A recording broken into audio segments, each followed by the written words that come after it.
Welcome everyone to my first interview for this website slash YouTube channel slash wherever this ends up. I'm not really sure, but I wanted to start doing some interviews of some of the people we tend to talk about here on all the various platforms I write and do videos for. I'm not going to list them all because this is not about me.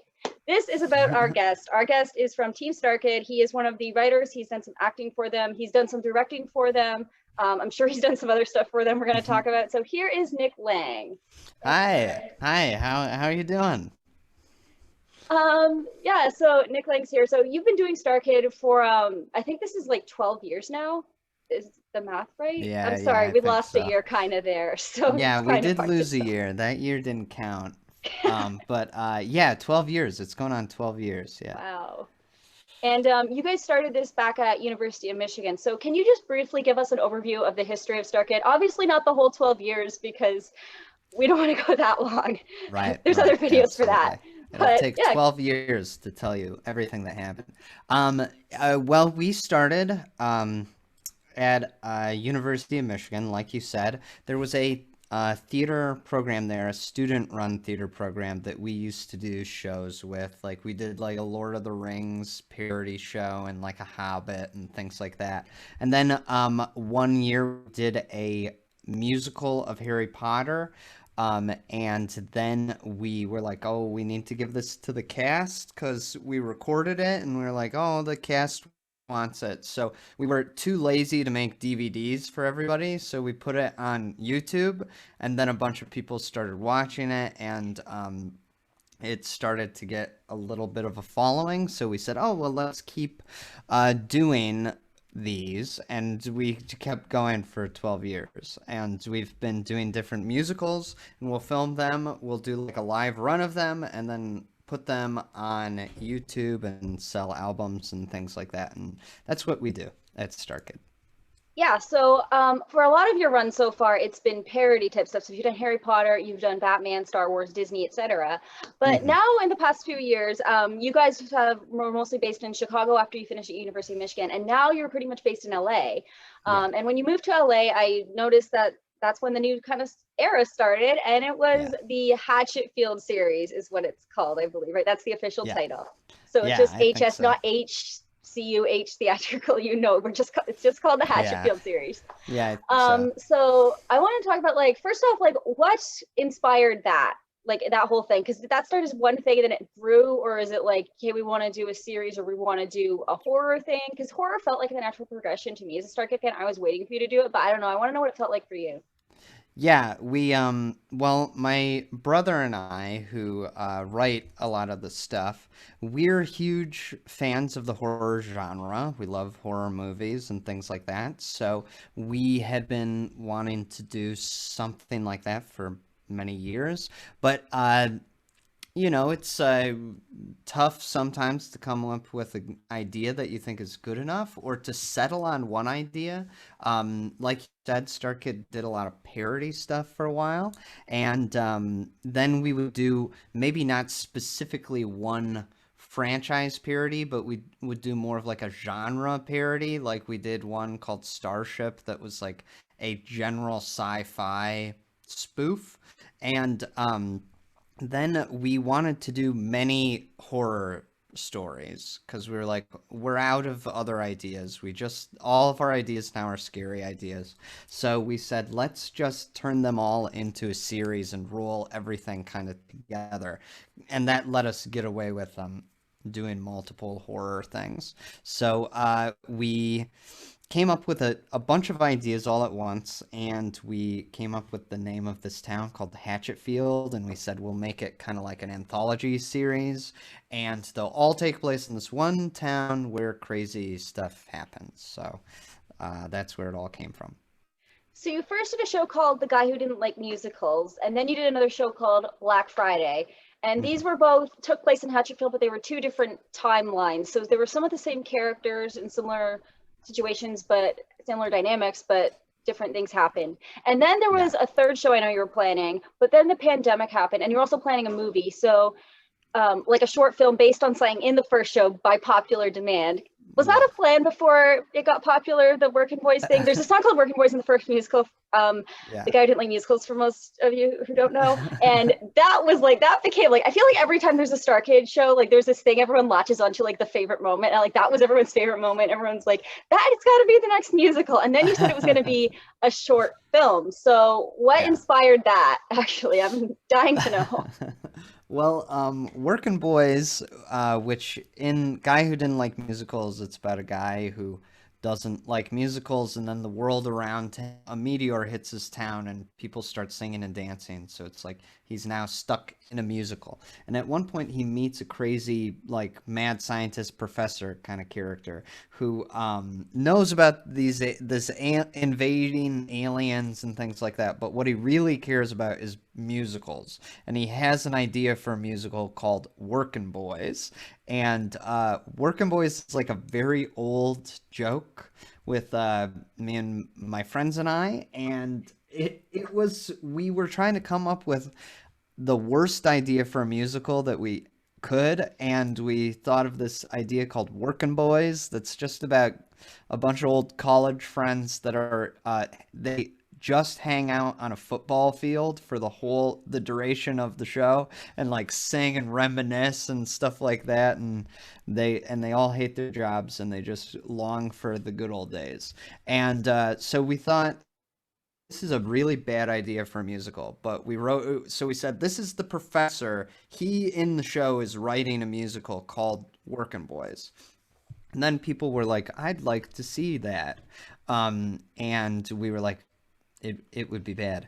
But then we came up with an idea of kind of like a story that revolves around Working Boys. I don't want to spoil things, but uh, it's like it's like a smaller story, and it's more about like it's kind of about them making the show Working Boys. So we came up with this idea for it, and we said, oh, well, let's make it as like a short film. And we did a Kickstarter back, what, like not like 2 years ago now?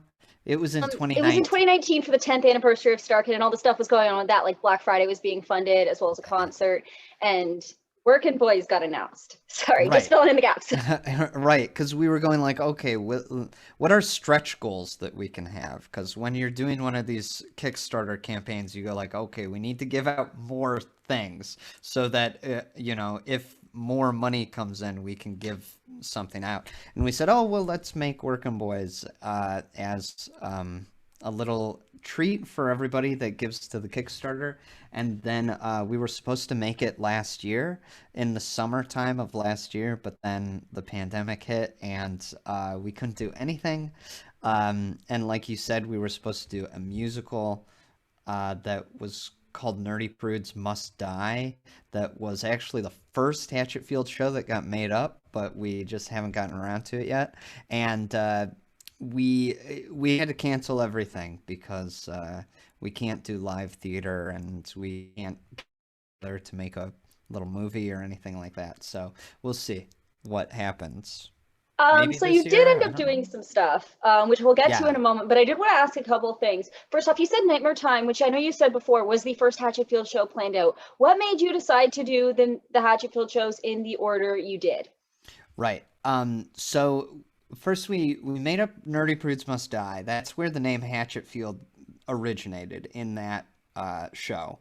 But then we made up Black Friday and we made up Guy Who Didn't Like Musicals. And we did the one Guy Who Didn't Like Musicals is the most gimmicky one of them all. Like it's a silly idea of, oh, he's scared of this musical invasion kind of thing. And we were like, that works if there isn't a series around it or anything like that. We said this is the easiest there's the lowest cost of entry, if that makes sense. Like you don't need to know anything about it. It's not super in depth and with lore or anything like that. And so we said that we'll start out with that one, and it was also the easiest one to make in terms of like what you would need technically. So we said, okay, we'll do this one first, and if people like this, we'll keep going and make more. And then the second one we did was called Black Friday. That one was a little bit more ambitious technically. It also had a darker tone than the first one. Like it's a little more serious and it's sadder, and we felt like the first one should be kind of light and breezy, and then the second one gets a little bit heavier. And the third So, one, yeah, go for it. saying it was the third one, what's the third one's tone gonna The be? Or have you third one, fully decided on that yet? Or is the story Nerdy all mapped out Prudes. already? Nerdy Prudes has now gone through several different incarnations because it keeps getting put back further and further, and we keep on doing other things before it. Yeah. So it kind of changes what exactly the idea is. It always has the same basic idea. Uh, that one is kind of the possibly the silliest one out of all of them. So it is possibly the funniest one. So we'll see. You guys are doing a lot of cool stuff with like the different tones and everything now. And I think a lot of people, I think there's going to be, it'll be interesting with like this split because I think some people really like Black Friday's darkness and want more. But that is where Nightmare Time comes in. So Nightmare Time, okay, you can explain what Nightmare Time is. You're the one who created it. I'm not going to Um, try. okay, so Nightmare Time kind of came about. This is a series that we've started now to do where it's my brother and I, we were stuck together in, during the pandemic.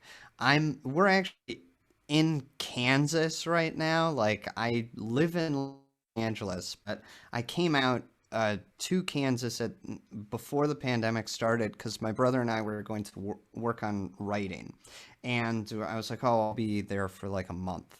And now it's almost a year later, and I've been here the whole time. Did you In bring this, like one suitcase or something and it's here? I Did you get your brought other stuff one. I shipped? brought one suitcase, and I've You've been been living living out out of of a the. suitcase for a year?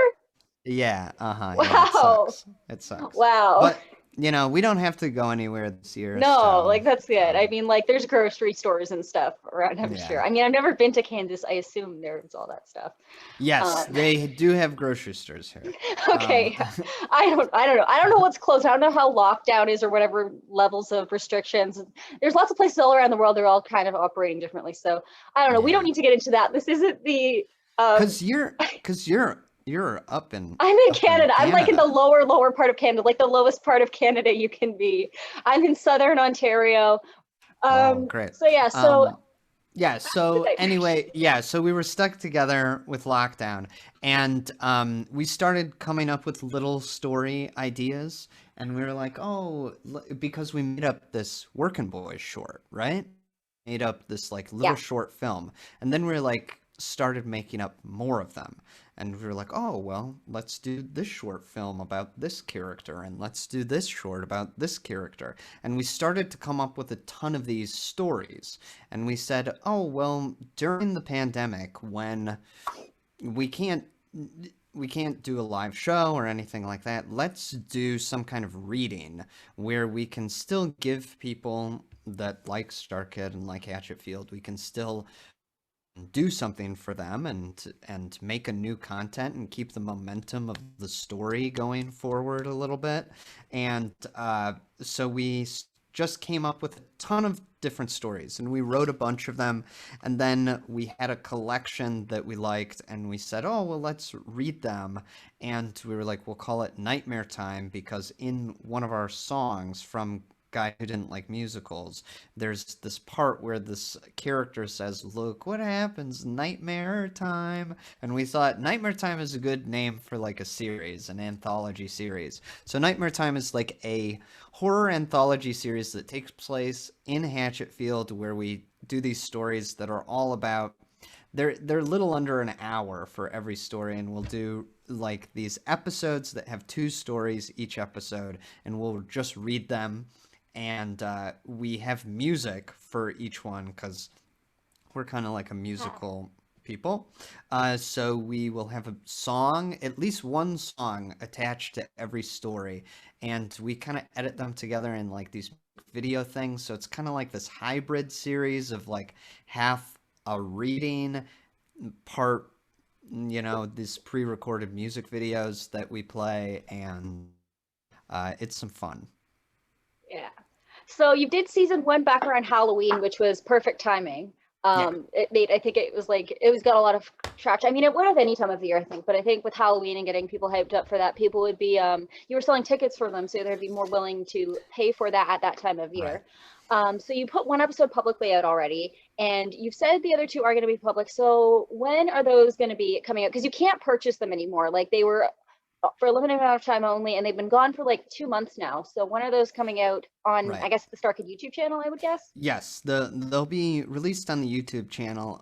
We haven't said anything about it yet on our YouTube or anything or any of our social media, but we're thinking mid-February is when Well, that's everything good. I will think it's come out. around a year from when Black Friday was released, right? I think it was it Yeah, February? Was it Black Leap Friday Day? was, yes, it was Leap Day. Yeah. Black Friday, we had announced that it was going to come out in February, and then I kind of got like, my goal was I wanted it to come out in I actually wanted it to come out on Christmas, whenever in the year that it happened. I wanted it to come out Christmas 2019, but I was working on another show for Quibi, the streaming service thing. Oh yeah, you guys did royalties as well. Yeah. I feel like that's a little dated now. I wish maybe I wish we would have done this earlier because we could have like I don't know. But I mean, is it available to watch that show stuff? So we're going off a little bit on a tangent, but royalties is a show. You can tell us about that and maybe where we can watch it because I'm pretty sure we can watch it somewhere. I don't think you can watch it anywhere yet. Oh, it's gonna be Royal, watched somewhere. Okay. it's Because going to Quibi go shut somewhere. down. We all know this. I know the memes on Twitter. We all know this. Yeah, So let's hear about the show. yeah.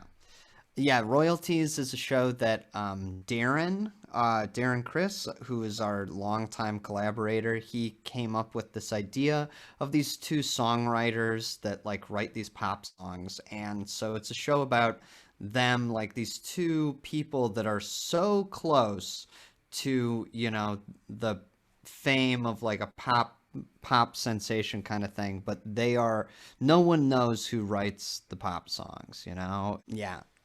Yeah, and we based it a lot on this one songwriter that we respect so much, who's named Bonnie McKee, who like wrote a bunch of the Katy Perry songs and like some Britney Spears stuff and all of that. And she actually is in the show Royalties, and she kind of helped get things together for the show.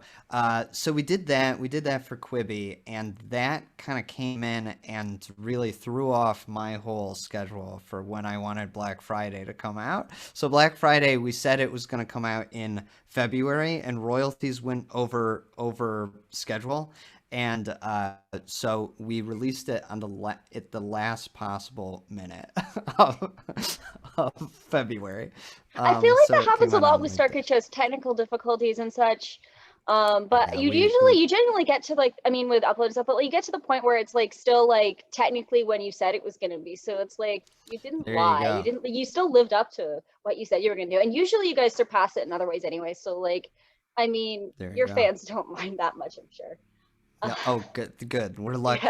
We're lucky. Like, I mean, like you're gonna do all this stuff for us and release it for free. Yeah, I think we're okay with an hour's delay or Good, something, good. Yeah. And it was, Um, technically the truth, February. it But yeah, now that was. this is gonna come out soon, you're gonna be held to February again, because I'm sure this is gonna spread around that February is when Nightmare Time's coming out now. So if you want to put in Yeah, a yeah, disclaimer, now's the time. yeah, yeah. Yeah. We'll see. I'm thinking February, but I don't. Okay. Some editing's going to be done on the episodes.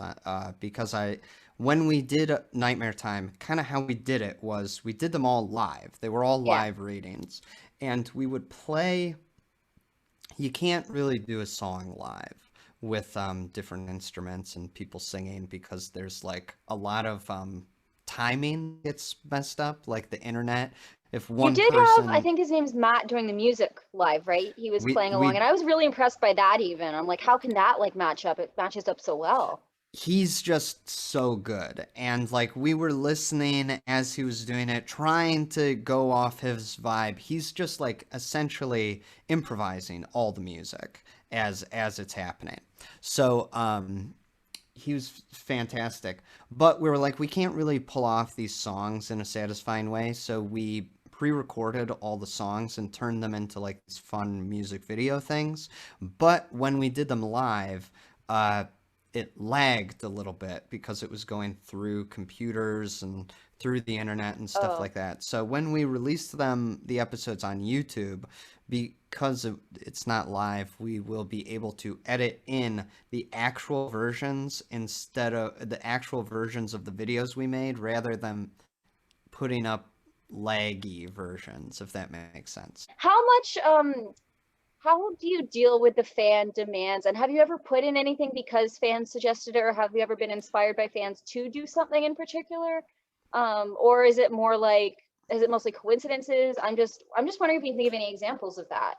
Um, Well, we always listen to what people are saying to us because, it's like, it's not even, sometimes it has to do with like, this is offensive or like this is this. And, we are not perfect people. So like, some of our older shows have a lot of material in them that I would not put into anything now. Always trying to listen and grow and hear what people have to say and take feedback. You definitely don't want to get like an ego to where you can't take feedback, because you'll become a terrible person. But so we definitely are influenced in that way, that I want to hear what people want to see. I want to make things that people will like. You definitely, as to make something that is going to be unexpected, not 100% what people say they want, because then it would just be, why am I doing it? Like, you guys should do it. If it's 100% what you want. So we always try to balance it to where we try to do things that people um, maybe not are expecting, but go like, okay, this will live up to their expectations. This will subvert their expectations. This, will give people a little more of this, a little less of that. So we do listen. It is like a conversation, especially for a series that like lasts for years, that you get a lot of feedback. And sometimes we'll do things where people will say, I well, I really mean, you want did this Working kind Boys. of I kid. should have thought of that because, Right, like, right. obviously, Working Boys came from that. We just Yeah. discussed that. Yeah, Working Boys is going to be something that people are not expecting. People are going to watch it and maybe they'll go like, this isn't what I asked for, but but it will say it's close enough. And Yeah, I mean, I hopefully hope they'll people keep like an it open better. mind. Yeah, I hope yeah. that people like certain things. So this isn't really fan demands, but like in a similar vein, has anyone else like in the group who's, I know right now it's you and Matt mostly writing the things. I know you've Hmm. had other people write on in the past, but even someone who's like not necessarily a writer or a director, which I mean, I know you've been directing them lately. I'm just thinking like all of StarKid in general, like the whole history of it. Have people like in within the company ever said things like you were saying if fans say something is offensive or something? Have people in the company ever brought that kind of stuff up too? Is it that kind of thing as well? Have Yeah, they said, because we I know someone, Devin Lytle, who did some stuff with you in when you're at University of Michigan, has made a video saying some stuff about. You can watch her video, those mhm. listening, but how she was uncomfortable with some of the things in retrospect that you've said that were said and done during the Michigan days. And I'm only saying this now because I know I'm okay bringing this up. If we can delete this if you want, honestly, That's okay. because yeah, because I know you said you apologized for a lot of those things, and you said we've been changing since then, and I know it's been 10 years, and I know there's a lot of stuff that's gone down Mhm. since then, and clearly it's not like it doesn't seem like a lot of animosity, but the question is like, has that ever happened? Like, you don't need to get into details if you're not okay answering this, it's fine, like, because I know I've heard of things, but like again, it seems like a pretty like well-oiled machine, I want to say, like even if it's not like going fast or whatever, it's like it's harmonious. Wow, Yeah, that yeah. took a long time to get out. Yeah, harmonious. But I know Yeah, they're like, how do you deal with if like a conflict comes up in that sense? You can get as big or detailed as you want. It's okay. This is right. not an expose.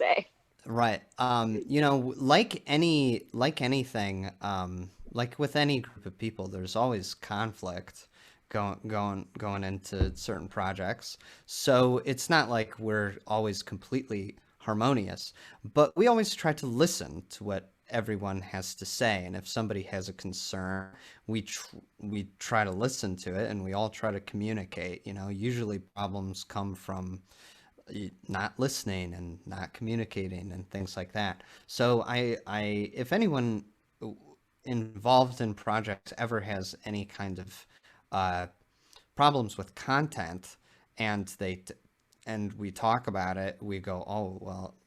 The last thing I ever want to do is make anyone feel uncomfortable, and the audience, the people involved in the projects, you say, yes, please, tell me. And I've had many talks with people about, like, I'm a little uncomfortable with this part, I'm uncomfortable with this part. I think Devin's video is great. I saw Devin's video. It was her talking about, yeah, the past, because we all kind of contributed to these jokes that now we look at and say, oh well, I would never even think to do something like that. It's but you go, like, there it is. It's out there, and I've learned and grown from the person that I was when I was doing that, and I can try to be better. So I'm trying to think if there's, You don't need to share you know, specific examples if you don't want to. I don't want you throwing people under the bus. This is not a drama no, podcast. I no, don't. no, no, no, no. Yeah, no. It's yeah. Yeah. It's just we always try to listen, even if there are problems with people in the company, and they're definitely. It's always like when you're working with someone, it doesn't even have to be about anything in the show. It can be about we're not getting along, Yeah. or like we're having a communication issue. And you always try to listen and work on that, because Yeah. working on things together is very stressful. One other thing I've noticed in like the past, I would say, I guess maybe about 5 years now, because that's around when Firebringer happened. Yeah. But even since before then, because I remember in I think around 2013 that there was this letter a fan wrote about like the portrayals of women in StarKid, and it was this whole thing, and I was actually really impressed by like how well thought out that was. And there's Hmm. been some discussion of that, and like I don't know, there's a bit of like a resistance to it at first from like some people in like the fandom. I'm not saying you guys are, and then like, but now it seems to be more like that's something people really want. Like, was that ever something you guys ever consciously thought about and like were making a shift towards, and what moved towards that shift? Because I remember before Firebringer you were saying whatever the next thing is, we're doing a thing with a female lead or whatever. I think you Hmm. told me that. I remember Yeah. saying, I'm like, oh, okay. Because it was like seemed to be like this sort of like, I don't want to say a push, because like I don't want to, it's not forced, but like it's something you want to work towards and like try and be more inclusive. So like what changed that dynamic? Because I still notice that to this day that there's still more and more inclusivity in StarKid, which I think is great. So compared Yeah. to like the maybe the Potter days or whatever, when there was like less of that mindset, I guess. Yes, yes. I do think that as we've gone, we've become more and more conscious, yeah, conscious of inclusion, of representation, of also just being better writers. It's like when we started, we were, in college, and we were like dumb idiots, and so we're hopefully always going to grow and get better. And again, like I said, always be conscious, always be listening, always be trying to learn and do better. And I do think around the time of Firebringer, we were like, okay, we need to do something that has a female lead, because we haven't really done any musicals that have had female leads in them. Yeah, you And did Little White Lie, which was a web series, yeah, we which I did do assume little. that's what you were referring to as in versus musicals. Because I mean that was Right. technically before it was StarKid, but yeah, that's a whole nother thing. Yes. If we want Yeah, to count that Little was a White Lie, you've different been thing. doing this for 13 years, I think, because that wasn't that 2007? Or no, 14 years. 14 Yeah. years. Oh, yeah. Little White Lie Wait, doesn't. Yeah, it's a long time. Yeah, wait, 14 14, years? I don't know. 14 years. I think we're always trying to get better and better. One time, Joe Walker, who was one of the writers on Starship, the show that we Oh, I did. didn't know that.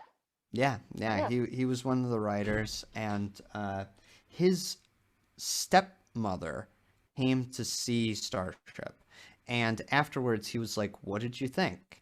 And then she said, honestly, it was deeply misogynistic. How?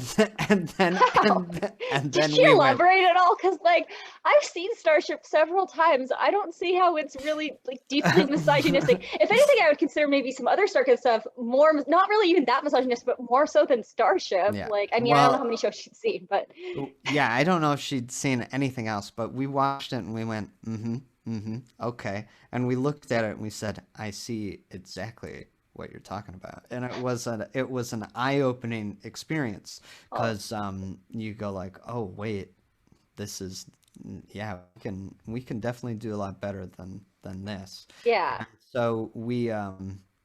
so it's been a process of a learning experience, you know? You always have to try and do better, and we're always trying to write more fleshed out characters, just better in I think general. Nightmare Time is actually really allowed for that because now we get to spend up to an hour with like one or two main characters and really focus on them and learn more about them. And Yeah. everyone's kind of getting their own story now. Yeah, Nightmare Times are great because you get to do just focus in on one or two characters and say, okay, now this story is all about Bill. This story is all about this character. And it's been super fun doing that. So we're going to talk about Nightmare Time more in part 2 of this video because I don't want to put out a video with a bunch of spoilers for it. But in the meantime, I mean, like, yeah, for the episode we haven't seen, I know we've seen 2 episodes or technically 1 episode with 2 parts. I Mhm. seriously think of Nightmare Time as 6 episodes in my head just because they're all different stories, but it's 6 stories, 3 Right. episodes. So we've seen the first 2 stories. But Yeah. in the meantime, I want to know sort of what the plan is for Hatchetfield moving forward. Like, I obviously we don't know exactly when the pandemic's going to end and stuff's going to reopen up or whatever, and when things will be safe and like securely. So like we don't want to plan a show and then oh there's another wave or Yeah. whatever. Clearly, Uh-huh. so Yes. what's like the order of things? Maybe next is like Working Boys or Nerdy Prudes supposed to like come first? Like what would you ideally want to do first? Like in your Uh, ideal world, this is not a promise, everybody. I assume so. yeah. Don't come back yelling at me for saying I made Nick Lane promise you something. Well, yes, the plan is very loose right now because we don't know what we'll be able to do. But we have the two more episodes of the first season of Nightmare Time will come out in February. We are planning a second season of Nightmare Time to do in the spring. The Then spring. So in the between spring. March 21st and June 21st. Got it. So we're working on that. Nice. And So is then that another 3 episodes, 6 stories, or would that be shorter or longer, or what would be the plan for that it's roughly? I don't know exactly. The right now the plan is 4 episodes with 7 stories. So Oh, so one so really long so story. one longer I'm assuming story that's at going to the be the end. last story, like the Yeah. finale. Yeah. So I also want to know because I mean I'm not comparing this whole thing to the MCU just because I have that base probably listening to Right. part of this. They Yeah. probably tuned out by now. But I know you they plan in like years in advance, and I know you have some plans too for Hatchetfield. Like clearly you're doing Nerdy Prudes. I want to know, are there going to be more musicals after Nerdy Prudes set in Hatchetfield? Because a lot of people are just assuming this is a trilogy because I believe you said before you came up with the 3 stories and everyone's like, yeah, well, those are the 3 stories. There's a trilogy. So let's Yeah. confirm right here, right now. What's the plan I for musicals beyond Nerdy Prudes? Well, we have Nerdy Prudes. We have that in our pocket somewhere. There are other things set in Hatchetfield. We have an idea. We want to do like we have the Working Boys short. The Working Boys short is also a musical. And we have other shorts that we would like to film for Working Boys. We possibly want to make like an anthology film out of Nightmare Time. So we'll see So like with not like all the stories, right? Or just some of the stories? Because I know obviously we can't do the roller coaster one. And we that's not a would spoiler because that's in the first episode. yeah But we've written several stories specifically to be filmed. They oh, will so new be ones to be filmed. So not yes, rehashes of the ones or not remakes of the ones that have already been made. exactly. Um, okay. So the first 2 stories actually that we wrote for the first 2 Nightmare Time stories, we wrote as screenplays. So we wrote those. Maybe we'll get around to making them at some point. We'll see. Who knows? We have an idea for a feature film set in Hatchetfield as well. Wow. So I would love to do that. That one's pretty cool. So like how many Um, different mediums are we on now? Like musicals, short film, feature film, web series. Yeah. Yeah, That's that's why awesome though. we're like, just call it the Hatchetfield series because it's going to be all over the place probably. Yeah. But What about musicals on stage specifically? Is there going to be another one of those? I recall, I don't know if this is still true because I was looking through interviews before doing this one. yeah. You said you had like 5 more musicals planned a few years ago. This was around when Guy Who Didn't Like Musicals was coming out, I realized with the interview. Um, or Yeah, Black Friday, maybe, I'm not sure. It was one of those two. And yeah, there's I like don't plans know. for 5 more. Is that still happening? I mean, like, or is that still being I worked don't on? know. I'm not saying yes, we're gonna I announce don't all the know. dates here, but like, I don't know. There's a goal with StarKid. We have our Hatchetfield stuff. We yeah. always also want to make sure that we're doing some non-Hatchetfield I was things as gonna well. ask about that, but I was thinking you were gonna say no, it's only Hatchetfield right now. That's the vibe I've been No. getting for the past few years. I was afraid to Um, ask about anything else. It's like it doesn't because I was afraid of sounding like I didn't want more Hatchetfield. But yeah, I was meaning to ask. You do have yeah. stuff that's not Hatchetfield. Okay, so what would you plan on doing like that in between Hatchetfield shows or after this group of Hatchetfield musicals, whenever that can be done? Well, Um, in terms of stage musicals, we only have one more stage musical planned for Hatchetfield, which is Nerdy Prudes. okay. That So that's one the end is of that floating trilogy in around. that sense. If you want to call it a trilogy, they're not People are really going to. connected. They They're like to not. connect. Guaranteed Um, it's referred to as that. So we don't anyway, want to limit it because if you no. come up with another great idea, you go like, oh well, there you go. Hatchetfield, the original trilogy, like Star Wars. Right.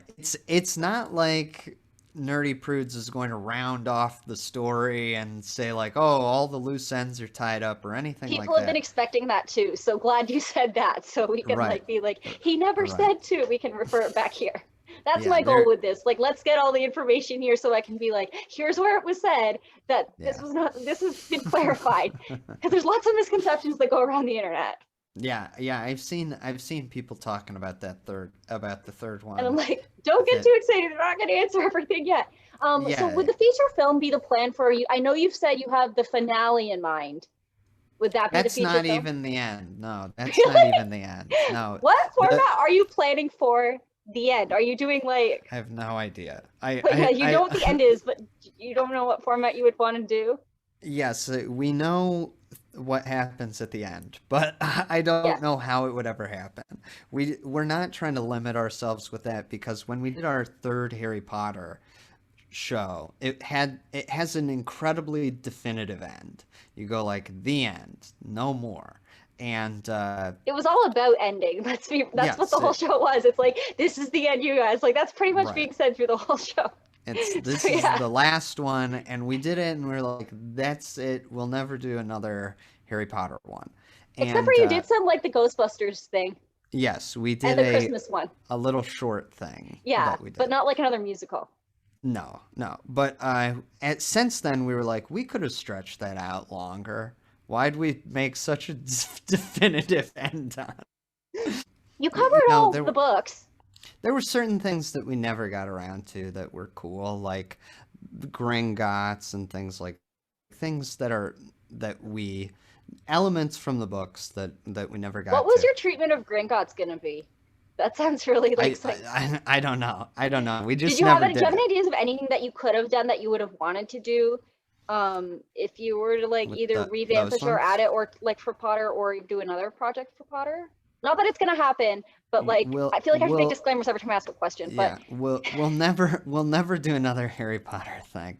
I think that's we're probably for at least the foreseeable future with projects that Matt and I are involved with or the creative people behind.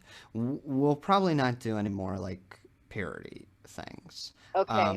Because I think we parodied all the stuff we wanted to. We did superheroes, we did Disney movies, we did Star Wars, and our Star Wars one was okay. It was good. Yeah, it was okay, you It know. was good. It's like we didn't even have too much to say about Star Wars because we were You like, actually said a lot about Star Wars. I was actually impressed. Like, I feel like your Star Wars one said more about Star Wars than some of the other ones did about other things. So that's kind of interesting.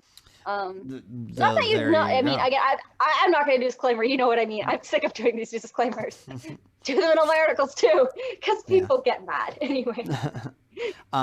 Yeah, so if I could do anything, you know, I just, you know, at times we always toyed with the idea of Dobby being in there and Dobby being a puppet and all this fun stuff, but we never got to it. Um, yeah, yeah, that's all I can think of. It's like who needs it though? We already did a lot of stuff. So Nightmare Time was born out of the pandemic, correct?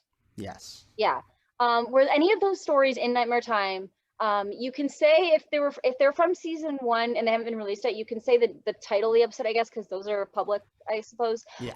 That were planning to be a thing or part of Hatchetfield before they became part of Nightmare Time in some other way. Was any of those planned? Well, let's think. The first episodes, First episode was there's the Ape Hatchetfield Man. Ape Man. Yeah. Hatchetfield Ape Man is the silliest idea ever. We came up with that one, and we were like, this one's so weird and silly, but we're like, all right, we came up with it, so let's do it. And then the second one in the first episode is called Watcher World, which is you know, two characters going to an amusement park. Yeah, you Uh, cannot do that one. you can't You do need that a big one. No. budget. Yeah. But that one was like specifically us going like, okay, we have not we don't ever have to do this. Like when we're just reading the story, you can do anything in the story that you want. You never have to show it. You never have to like actually make a roller coaster or anything. So we said, oh well, this is fun. And then there are in the second episode we have two stories. One is called Forever and Always, and then the one is called Time Bastard. And those ones are, I don't think none of these things were things that we super intended on being in Hatchetfield beforehand. Then there is, in the third episode, there's one called Jane's a Car, and then there's one called The Witch in the Web. And The Witch in the Web is the one that has the most elements in it that actually tie into a larger story of Hatchetfield, because we kind of delve a little bit into some backstory kind of stuff, and we have like some introductions of characters that will be big deals at some point if we get around to it. So Witch So in the Web, a lot of that would have had to be covered regardless, because or something stuff like it because it's so clearly ties in. And we can't talk about it till part two, which we'll be right, doing it soon. You guys won't see it till later. yeah, But yeah, I really want to talk about that one. That one was like, wow, that was like a really lot of information, but it was really fun too. But oh there was good, also another project born out of the pandemic. I know you didn't work as hard, like not as hard, not like, I mean, you didn't work as much on this one. yeah, You weren't as involved.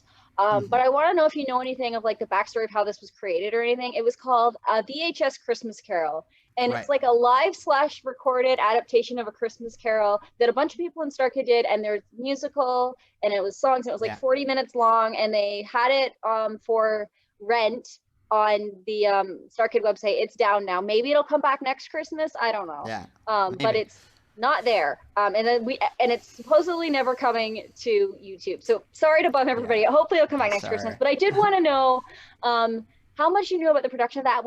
How did that come to be? Because that was a really cool one too, and that kind of innovated the way theater's done during a pandemic. Because like they were doing live and recorded at the same time. They had Yeah, technical issues. They had some people. Yeah, some people were doing live stuff in front of recorded performances. Like I don't even know how it worked. yeah. I'm not gonna try. Yeah, it was a kind of like a hybrid. That one came about because Clark Backstresser, longtime StarKid collaborator, reached out to us. He had this idea that he wanted to do that was an adaptation of Christmas Carol. He loves the story. He likes Christmas, and it was around October. He reached out to us, and he was like, "I maybe want to do this thing," and he was like, "But I don't know exactly what it should be." And we said, "Well, we're kind of doing these Nightmare Time things right now, and in Nightmare Time we do like these." Kind of fun edited music video things. And what if you turn this idea into kind of like a visual concept album where it is the story of Christmas Carol told through these a set of songs. It's 8 songs, and and you can kind of do it like how we do our Nightmare Time music videos, to where you get people recording themselves in front of like a computer or something, and you edit it together. And it was a way of getting some material and making something during the pandemic. And also in StarKid, uh, like we're Matt and I do do a lot of writing stuff, and we do are kind of the creative force behind the Hatchetfield things and a lot of the projects. But there are also other people that do the our Star Kid, and so we were like, oh, it'd be nice to get some other people doing a project, and it'd be nice to get a project that's not a Hatchetfield project, so that it's not just Hatchetfield the whole time. Because I've seen, sometimes you can burn out on Yeah. a franchise. Well, even with the So Potter shows, there was at least one other musical, because this was back when it was just musicals and tours in yeah, between the show. So like so it yeah. wasn't just Potter, Potter, Potter in a row. It was like some other stuff as well. So Right. yeah. Yeah, you don't want to get stuck doing one thing, because then people No. could decide that they hate that one thing, and then you're ruined. So then there was so the Christmas Carol thing though. So essentially Clark came to us with it. We said, well, Matt and I kind of don't really have time to work on this. We're kind of working on some other writing things, because we do stuff with StarKid, but we also do some other writing projects and things like that. So we were working on other stuff. So we said, okay, well, we talked to Corey Lubowich and Brian Holden about the project, and we were like, oh, Corey would be great at directing this. And Corey kind of took it and turned it into kind of like this live slash pre-recorded hybrid thing, because Corey is much more technically savvy than I am, certainly. But Corey was like, oh, well, I've got these ideas of how to do this. And I think the idea with it was that Christmas Carol is kind of like a tradition. Like people do it every year. Like there are theater companies that do a Christmas Carol every single year. So I think the idea that they did was that they could possibly bring it back with a different cast, or do this and it being like a holiday thing. Oh, So so it's we'll kind of see like if that intended to be like happens. a tradition. I would love it if every year they did it and they did a different decade. Maybe it's my WandaVision brain, but like I would love if they did Maybe. like the 50s one, the 90s one, Yeah, made maybe up a futuristic because one. yeah, because they did it super 80s this past Yeah. time. So if they did it again, it'd be fun, and they could do different people. They could get a different Scrooge. They could get a different everybody. And Yeah. so we'll see uh, what happens with that. So I kind of stopped being involved, but they took it and they did it, and they did a great job. Okay, So so a couple more questions for part one, and then we will move on to part two, and you guys will okay, be like, well, unless part two is already up by the time you're listening to this. But so speaking of projects you're not involved in, or less involved in, I should say, yeah. you were in, and speaking of Corey Lubitsch as well, you were in Wayward Guy for the Untrained Eye.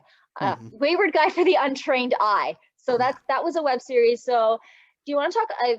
Obviously that's all out now, and that's been a long time coming. I know you filmed it like 3 years ago, but do you want to talk about your involvement in that? And like, is the dynamic different when it's like you're in like a TCB project? Because Tim Cam Brothers, TCB, all three of them are involved in StarKid as well, Right. and like you're usually the one directing them, and this time I guess it was them directing you. So is that any different? Is Yeah. that more like what you did in college? Because I know everyone kind of directs each other in college theater. Yeah, Yeah. I was a little bit older than most everybody in college, so Mhm. I like who was in my year and in StarKid was like Brian Holden. We were the same year, and we were a year older than like Darren and Joe Walker and Lauren Lopez and stuff like that. So I didn't really get directed by anybody in StarKid. I got directed by people that were like older than me. But yeah, in doing a Tin Can Brothers project, it's, that's their show, that's their thing. So I just come in and do whatever they want me to do and try to do my best. With that one, it was a big show that they were working on for a long time. They did this massive, very successful Kickstarter to fund it, and they involved this enormous cast of people. They pulled together like 30 something people to be in this thing. It was so ambitious, and they wanted me to do a crazy old man character, which I get typecast as the old man, which is fine because I like old men. I like to play the old man. And so they were like, we want you to do this. So asked me to make some werewolf feet for it. They were because I'm like, I have a little bit of skill doing like some that kind of fabrication work, and I'm also super cheap because I am in no way a professional. So they were like, will you do it? And I said, sure. So I did that. Yeah, again, that was 3 years ago. I did it, and then I kind of stopped thinking about it. And then 3 years later, it came out. And I was like, oh, great. And also in terms of other projects, some of these you were involved in, some of them not. But I know a long time ago, especially back when you were doing stuff in Chicago and you were at the stage 773, there was a bunch of stuff you guys filmed, and most of it was live streamed at the time, and Mm-hmm. then it was archived and saved for people to rent and watch. And then Mm-hmm. the site went down, so that doesn't exist anymore. Oh, Giggity okay. TV. Right. Some of those things people have posted, like Posted. fans have posted. Yeah. Is there any plans? I don't even know if you guys still have some of this stuff, like the Yes, I Am Afraid of the Dark thing. I think might be of interest, especially to people who like Nightmare Time and the Hatchetfield stuff, that was an improv show they did, I remember. Just all Yeah. that kind of stuff. If there's any footage of that anywhere, like that could be released, would that be released? Because I know some people are wondering, and I feel like people would like to see it, if it is. Yeah. Yeah. Yes, I am afraid of the dark. I don't know. I wasn't super involved in that one. That was actually not even at 773. That was at an Pro improv. IO. Yeah, one of those. IO's closed too, sorry. So, yeah. Yeah, yeah, But yeah, I don't know. I just remember it being on the Giggity site. So it was one of those stages that yeah, Giggity covered. I know they covered a bunch of things in Chicago. yeah, I don't know exactly how that site worked. I was on there watching you guys' stuff all the time back then. yeah. Yeah, there's that. But Yeah, I do with think that even those. that going on like the StarKid YouTube channel, like people would watch it. Oh yeah. Well, with that one, kind of how we did that for a while, like the Yes, I Am Afraid of the Dark, that was kind of more in the vein of the sketch shows that they did, which they then eventually did release on DVD. Um, but I don't know exactly how much they recorded Yes, I Am Afraid of the Dark, because it was more like a straight up improv show where they were given suggestions of like a name of a Are You Afraid of the Dark episode, Yeah. and then they I mean, they were improvised. saved. I just don't know if anybody saved them from the site. I mean, if Right. some fans did, Maybe. I'm just gonna put this out there. You can say no, it's fine. If some fans did and they sent it to you guys to put on the YouTube channel, and it was just like a thing of a rip of the thing, would you guys do it? Like, I don't want to say rip, but like, yeah.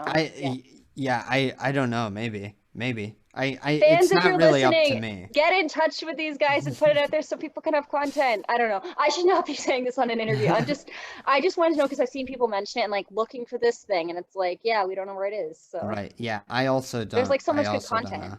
So Yeah, that yeah. deserves to That be out there. It's great. yeah.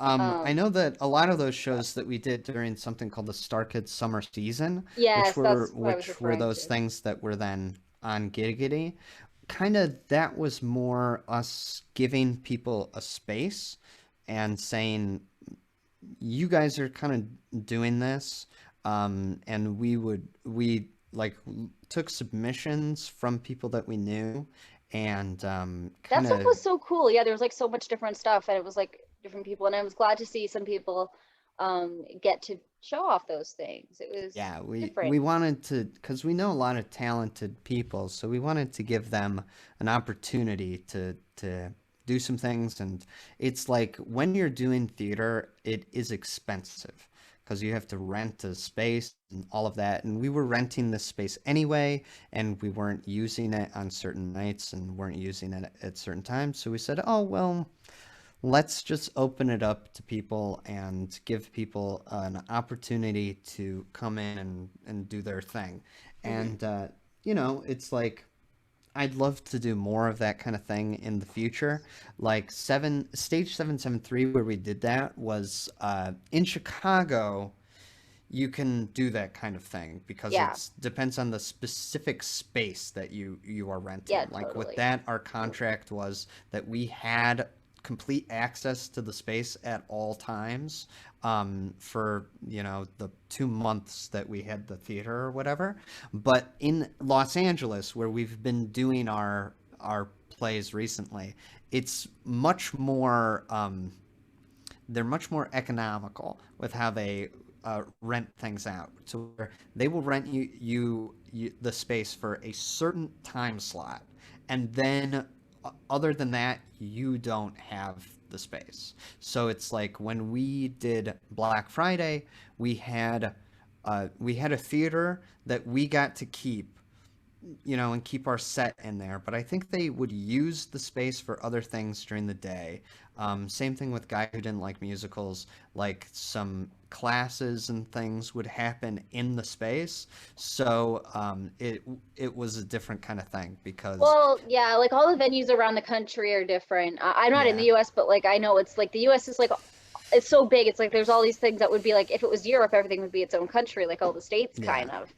yes, And I know you talked about that before with like having trouble with certain venues when you guys used to tour with the taxes and all that because everything's different and you yeah, know. yeah. It's a nightmare. Yeah, so that's the real life nightmare time. And with that, I think we're going to end part one of this interview. And part two, you guys definitely got to tune in for because we're going to be talking about all the spoilers for Nightmare Time. We can actually talk about what happens in Nightmare Time, all six Oh, episodes of cool. season one. And maybe Nick will give us a hint to season two. I don't know. We'll Sure, see. We'll yeah. see. I'll give Okay. you hints. Yeah. So thank you for listening, and we will see you in part two.